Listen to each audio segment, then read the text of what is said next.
ఆందోళనకరమైనటువంటి వార్త ఏంటంటే చిలుకూరి బాలాజీ ఆలయానికి పోటెత్తిన భక్తులు అప్పా జంక్షన్ పరిసర ప్రాంతాల్లో భారీగా ట్రాఫిక్ జాము 15 నుంచి 20 కిలోమీటర్ల మేర ఎక్కడి వాహనాలు అక్కడ ఆగిపోయినాయి. పోలీసులు చాలా సేపు ప్రయత్నిస్తే తప్ప క్లియర్గా అన్నటువంటి పరిస్థితి. దాదాపు 2 నుంచి 3 లక్షల మంది భక్తులు ఉదయం 4 గంటల నుంచే చిలుకూరు వైపు బాట పట్టిరు. అసలు ఏం జరిగింది చిలుకూరు కాడ, ఏముంది అనేది ఒక్కసారి చూస్తే, చిలుకూరి ఆలయం దగ్గర బ్రహ్మోత్సవాలు, స్వామివారి బ్రహ్మోత్సవాలు ముగిలి ఎప్పట్లాగానే ఆ కార్యక్రమాలు జరిగినాయి. సో అంతవరకు ఓకే, బాగానే ఉంది. కానీ ఈ మధ్యకాలంలో ఏం జరిగిందంటే, మరి అక్కడ ఎవరికి వచ్చిందో ఆలోచన తెలియదు, కానీ గరుడ ప్రసాదం అని ఒకటి గరుడ ప్రసాదం అని ఒక ప్రసాదం పెడతావురట. ఆ ప్రసాదం విషయం ఏంటంటే, ఈ ప్రసాదం తిన్న వాళ్ళకి సంతానం కలిగే అవకాశం ఉంది, పిల్లలు కాని వాళ్ళకి పిల్లలు అవుతారని చెప్పి ఓ పుకారా లేపారు. ఆ గరుడ ప్రసాదం తింటే పిల్లలు కాని వాళ్ళకి. అయితే దాన్ని బట్టి మనకి ఏమన్నా ఈ 3 లక్షల మందికి పిల్లలు లేరా ఎట్లా? ఈ రోడ్ల వీటిలో పడి జామ్ అయిన వాళ్ళందరికీ అది ఆ ఒక్కరోజే ఇస్తామని చెప్పుడుతోటి విపరీతమైన రద్దీ, ఇటు పోయేటోడు అంతా ఎక్కడికక్కడ జామ్ అయిపోయి కూర్చుంది. పాపం వెంకటేశ్వర స్వామిది ఏ పొరపాటు లేదు, ఆయన మంచి దేవుడు, అందరిని సమానంగా చూసేటువంటి గొప్ప దేవుడు ఆయనకి ఏ ఇబ్బంది లేదు. కానీ ఈ మధ్యలో ఉన్నటువంటి కొంతమంది వాళ్ళు ఈ గరుడ ప్రసాదం సంతాన ప్రాప్తి ప్రసాదం అట, ఆ ప్రసాదం తింటే పిల్లలు పుడతారట. దీంతో ఈ భక్త జనం అంతా ఎగబడ్డరిగా ఎక్కడెక్కడ కరీంనగర్, సిరిసిల్ల, ఆదిలాబాద్, ఇక్కడ మొత్తం అంటే బాట. పెళ్లిగాని వాళ్ళు తింటే అది తర్వాత పెళ్లి అవుతుందేమో అది. అయితే ఈ రకంగా చేసిరు. సరే, మొన్న ఈ మ్యాటర్ కొద్దిసేపు ఇక్కడ పెడదాం. మొన్న రామ్దేవ్ బాబాను సుప్రీంకోర్టు పిలిచి ఏమన్నది, శివాట్లు పెట్టింది, క్షమాపణ చెప్పు ప్రజలకు అని చెప్పింది, బహిరంగ క్షమాపణ. ఎందుకు? ఇగో ఈ మందు పోసుకుంటే మీకు కరోనా రాదు, మీరు ఆ మందులు వాడొద్దు, ఇంగ్లీష్ మందులు, ఈ మందులే వాడాలని చెప్పారు. దాంతో ఇండియన్ మెడికల్ అసోసియేషన్ ఏం చేసింది, కోర్టుల కేసు వేసింది. కోర్టుల కేసు వేస్తే రామ్దేవ్ బాబా కోర్టు ముంగట శీర్షాసనం వేసి కూర్చొని క్షమాపణ మన్నించండి అన్నాడు. అన్నాగాని సరిపోదు అన్నది, అన్నాగాని నిన్ను వదిలిపెట్టే విషయమే లేదని చెప్పింది. ఓవైపు నిన్న మొన్ననే ఆ కార్యక్రమాలు మనం చూస్తా ఉన్నాం, సుప్రీంకోర్టులో జరిగినటువంటి వ్యవహారాలు. సేమ్ చిలుకూరు బాలాజీ దగ్గర అదే జరిగింది. ఈ ప్రసాదం తింటే పిల్లలు ఎట్లా అవుతారు? భక్తి ఉండొచ్చు, విశ్వాసం ఉండొచ్చు, దానికి కాదనలేదు. నమ్మకం, మీ భక్తుల నమ్మకం వేరు, దీనివల్ల అవుతారని చెప్పడం వేరు. చాలా మంది చాలా గుళ్ళు, గోపురాలు ఇవన్నీ తిరుగుతూ ఉంటారు, వాళ్ళ విశ్వాసం, వాళ్ళ నమ్మకం, దానికి కాదనీకి లేదు. కానీ సైంటిఫిక్గా మనం ఆలోచించినప్పుడు సంతానోత్పత్తి జరగాలంటే మహిళా పురుషుల కలయిక ద్వారా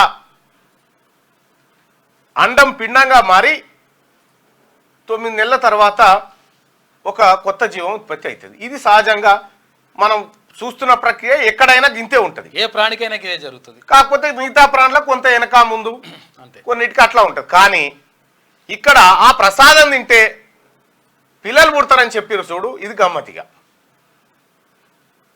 ఒకవేళ ఆ ప్రసాదంతో పిల్లలు పుట్టేది ఉంటే ఈ గైనకాలజిస్టులు ఎందుకు, ఈ ఎంబీబీఎస్లు చదువుడు ఎందుకు, ఇంత పెద్ద డాక్టర్ల వ్యవస్థ ఎందుకు? ఈ కేంద్ర ప్రభుత్వమే తలా ఇంత, ఎట్లాగో కళ్యాణ లక్ష్మి లాంటి స్కీమ్ ఉంది కదా, కళ్యాణ లక్ష్మితో పాటు ఇంత ఈ గరుడ ప్రసాదం కూడా గీత తీస్తే కథమే కదా. ఇక ఈ ఎక్కడి మూఢనమ్మకం ఇది? అందుకోసమే ప్రజలారా మీరు కూడా ఒకసారి ఆలోచించాలి. అందరికి భక్తి ఉంటుంది, అందరం పూజలు చేస్తాం, అందరూ మంచిగా ఉండాలని కోరుకుంటాం, అంతవరకు ఓకే. మొత్తం ఇక ఆ ప్రసాదం తింటేనే ఇక పిల్లలు అవుతారు, లేకపోతే గారని ఎగబడితే ఏంది పరిస్థితి? ఇప్పుడు ఆ పోతా ఉంటే ఒక ఆమె పెళ్లిగానే కూడా అందుకునే మాట, ఇప్పుడు ఆమె పరిస్థితి ఏంది? అదో పరిశానిగా. ఈ రకంగా గుడిగా ఆలోచించకండి, వాస్తవం ఏందనేది కూడా తెలుసుకోండి. ఇదే ఇతర అభివృద్ధి చెందిన దేశాలలో ఇది పెడితే నవ్వుతారు. ఈ ప్రసాదం పెడితే అట్లాని ప్రసాదాలతోని విభూతులతోటి ఇక ఒక ఆయన ఉంటాడు ఇక చర్చి కాడ నూనె పోస్తా అంటాడు. నూనె వచ్చే వాడు లేచి నడుతూ ఉంటాడు. ఈ ఎక్కడి డ్రామాలు ఏం అర్థం కాదు. మ్యాజిక్ రెమెడీస్ యాక్ట్ ఉంది భారతదేశంలో 1954. ఆ యాక్ట్ ప్రకారం ఇటువంటి జిమ్మిక్కులు చేస్తే వితౌట్ నోటీస్తో అరెస్ట్ చేసి లోపటేయచ్చు. ఈ ప్రజల్ని ఇట్లా మభ్యపెట్టి మాయ మాటలు చెప్తే ఈ కాడి నుంచి అన్న బంద్ చేయరు ఇవన్నీ. హైందవ ధర్మాన్ని తర్వాత భక్తిని ఎవరు కూడా కాదన్నారు. కాకపోతే ఏంటంటే ఇటువంటి చేయడం వల్ల ఇది లేనితోటి ఆత్మవిశ్వాసం పెంపొందించుకోవడానికి దేవుడు నమ్ముతాం, దేవుడి దగ్గర పోతాం, గుడ్లకు పోతాం, మొక్కుతాం, ఆత్మవిశ్వాసం పెంపొందించుకుంటాం. కానీ సంతానోత్పత్తి మాత్రం ఇది దుర్మార్గమైన విషయం. మళ్ళీ ఒకటే రోజు ఇచ్చి పడేది. ఓడేమో తాయితలు కడతాడు, తాయితలు కడతాడు, ఓడేమో నీళ్ళు చల్లుతుంటాడు. తనుల బాబా ఓడు వీడొకడు వాడొకడు ఏడంగా 30 ఏం కథను. ఓసారి ఏం జరిగింది ఎరికేనా అబ్బా? ఒక ఊళ్ళే ప్రాక్టికల్ నేను చూసిన కథ ఇది. ఒక ఊళ్ళే ఒక ఆయన గిట్లే వేషం కడతా ఉంటాడు. అంటే ఆయనకు నాటక రంగం అంటే ఇష్టం. ఎన్టీ రామారావు లెక్క అన్ని నాటకాలు వేస్తూ ఉంటాడు అన్నట్టు. అంటే వేషాధారణలు వివిధ సినిమాల్లో వేసినట్టు వేస్తూ ఉంటాడు. ఆయన ఒక రోజు బ్రహ్మంగా వేషం కట్టిండు. కట్టి ఆ బస్ స్టాండ్ ముంగట ఒకటి పార్టీ గది ఉంటే దాని మీద కూర్చుండు. ఆడంగా పోయేటోళ్ళు జర మొక్కిపోయింది. ఇట్లా మొక్కిపోయిన తర్వాత మొక్కిపోయిన తర్వాత ఓ ఏడాది తర్వాత మళ్ళీ వాళ్ళు వచ్చి నా గురించి దేవులాడుతురు. ఎందుకంటే నాకు మొక్కినందుకు సంతానం అయిందట అని. ఆయన బాయికాడు ఉంది. ఆయన బాయికాడు ఉంటే ఆ బాయికాడికి పోయి బట్టలు పెట్టి దండం పెట్టి ఆయన పరిశాన్. ఇగో ఈ కార్యక్రమాలు ఉంటాయి అన్నట్టు. నీ వల్లనే అయిందని. ఇంకేం చేస్తాం మనం? చెప్పకాడికి చెప్తాం, చేసేకాడికి చేస్తాం. ఇప్పుడు కాదు బ్రదర్, విశ్వాసం వేరు, ప్రజల్ని ఇంత అదేది పెట్టు, విశ్వాసం వేరు, మూఢనమ్మకాలు వేరు. నువ్వు విశ్వసిస్తే నీకేం ఎవరికి ఏం ఇబ్బంది ఉంది? అందరం పోమా? నిన్న మొన్న మేము పోయి అగో మా ఊళ్ళో పేద రాములవారి జాతర చేసి వచ్చి కళ్యాణం చేసి వచ్చినాం. విశ్వాసం ఉంటుంది అందరికి, అది వేరు. కొలుస్తాం భయ్, ఎందుకు కొలం? మనం కాదంటలేం, మరి విశ్వాసాన్ని మనం కాదంటలేం. ఎవరి విశ్వాసాన్ని కాదంటలేము, కాకపోతే ఎవరి విశ్వాసాన్ని. ఇప్పుడు చర్చి కాడ పెడతాడు ఆ పాస్టర్, ఆ నీళ్లు పోతా ఉంటాడు. ఇక ఈయనకు ఏడ్సే తక్కువ అవుతుంది అని చెప్తాడు.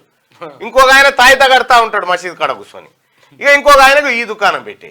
ఇవన్నీ మంచి ఆ ప్రజలకి దేవుడి మీద నమ్మకం ఓకే, కానీ మిగతాది ఇవన్నీ కూడా అట్లా